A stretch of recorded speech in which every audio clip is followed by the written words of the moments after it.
In this tutorial, we are going to show you how to create new proficiency tests. Before you get going, make sure that you have prepared the slides and created the participants that you want to include. When you are ready, navigate to the Tests tab. It's also the tab that is automatically shown after you have logged in. To start creating a new test, simply give the test a name and click Create. You are now in the 4-step test wizard, and the first step is to select the slides you want to include in this test.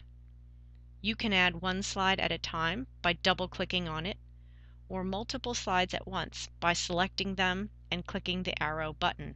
Note that tests can either contain slides with peripheral blood or body fluid, but not both at the same time. Click Next to proceed. In Step 2, you add the participants you will want to include in this test. Clicking on the column headers changes the sorting of the list. If you have an enterprise version, you can also filter the list by lab, region, or country by clicking the filter icon in the column header. Once you have selected all your participants, click Next to proceed to Step 3. You can now select your preferences for this test. You can set a specific date when the test closes for all participants, or leave the completion date open so that the test only closes once all participants have verified all slides. Test end dates will be visible to your participants. You can also choose if the participants should be able to see patient information, reference cells if they are available, or any additional data you have attached to your slides. By giving early access to results, you allow participants that finish early to see their results compared to the master classification, even if everyone has not completed the test yet. You can even write a comment about this test that will be visible to all participants. Clicking Next brings you to the final step of the wizard, where you are able to review the test you have created.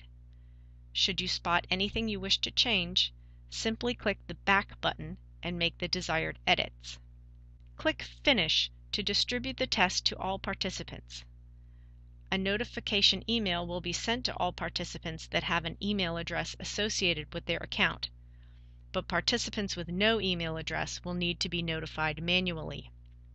In the future, you might want to use a completed test as a template for creating new tests. You can do this by selecting a completed test and clicking the Reuse button in the Detail view. Enter a new test name and click Save.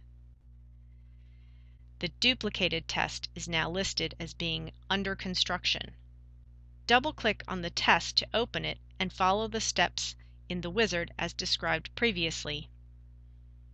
The newly created tests are now listed under Ongoing Tests. In the next tutorial, we will show you how to monitor the progress of ongoing tests.